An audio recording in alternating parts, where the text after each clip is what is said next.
Hi everybody and welcome back to English practice. It is a rare gift to see or to hear an English subjunctive. It does hardly exist anymore, but it does exist. And it is important, of course. And this is why we made this tutorial. Let me walk you through a couple of examples. Ladies and gentlemen, it is necessary that you be here on time. Let me read this again. It is necessary that you be here on time. Is this a correct English sentence? That was a rhetorical question because of course it is. This be here is the subjunctive. And this is a correct English sentence, and it does sound like it's against everything your English teachers have spent years and years to teach you. It is necessary that you be here on time. The be is correct here. My dad suggested that I buy a car. My dad suggested that I buy a car. Now in this case the I buy, it is a subjunctive, but we don't hear that it's a subjunctive because we use in the present tense, we use I buy anyway, but it still is a subjunctive. It would be my dad suggested that he buy a car would also be correct. They demanded that he apologize. They demanded that he apologize. Apologize here is a subjunctive. You can use it, you don't have to. That's the important point, I guess. But you can say they demanded that he apologize. You can say she insisted that he be present. She insisted that he be present. And another example is I recommend that he leave now. I recommend that he leave now. This is also, all the forms that I've marked here in orange and highlighted are the so-called subjunctive. It's easy actually to build the subjunctive. You see, it's just the basic form without the to. And you want to be careful, you don't need the subjunctive, of course, but you feel free in these cases actually to have it. Let's have a closer look and let me tell you when you can use it. Now this is a sentence. It is important that you be here on time. Now first of all, I have to tell you that the subjunctive sounds very, very formal. It is actually, the Americans actually use it more than the British, but it still sounds very formal. You want to be very careful. Please don't overuse it. Okay? So, it expresses that something should be done or that somebody should do something. It is important that you be here on time. You should be here on time. This is the idea. This is what the subjunctive expresses, that something should be done or somebody should do something. It should only be used in subordinate clauses after that. We will actually find towards the end of this video clip that there are a couple of exceptions, but use it only in subordinate clauses after that. It is important is your main clause. That introduces your subordinate clause, and here you can use the subjunctive. And you need special verbs in the main clause. You cannot use the subjunctive in any subordinate clause that starts with that. That doesn't work. You need special verbs in the main clause. And this is where we continue. Let me show you.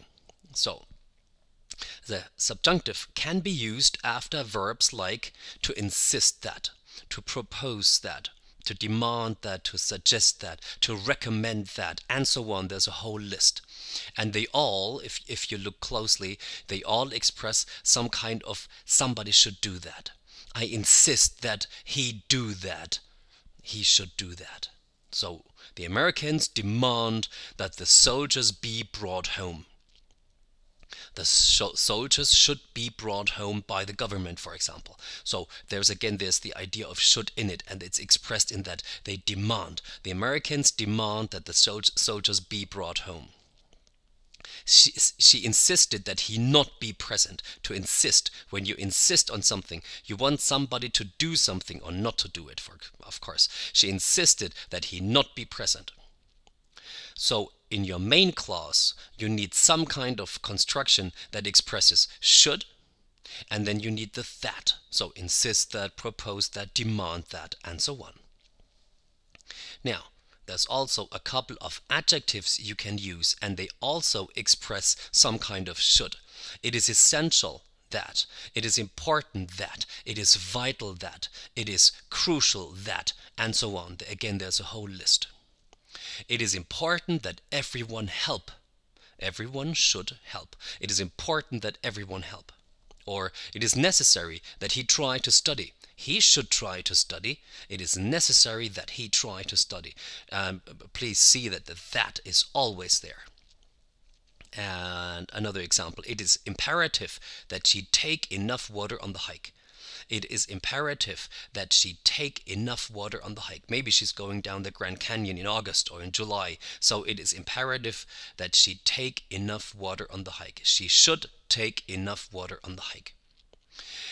In that little rule here, I put down it can be used. It doesn't have to, of course. It is imperative that she takes enough water on the hike is just as good and is not a problem. But you can use the subjunctive here. It is imperative that she take enough water on the hike. After adjectives that express some kind of should, like it is essential, it is important, it is vital, and so on. Let's continue with a couple of examples. They requested that he come to the meeting. Or you can even leave out the that. They requested he come to the meeting. You can use the subjunctive here, you don't have to. They requested expresses the idea of should, and this is why you can actually use the subjunctive here. And you can actually also see that they requested that I come to the meeting. Does not sound strange at all because it's I come anyway, but normally it is he comes, and this is why for the third person singular it sounds so funny, and of course for it to be. They requested he come to the meeting. It is important that he remember to see a doctor. Nobody has a problem with it is important that you remember to see a doctor, and nobody has a problem with it is important that he remembers to see a doctor. But it is important that he remember to see a doctor. That sounds strange, but it is correct. I recommend that you not take the job.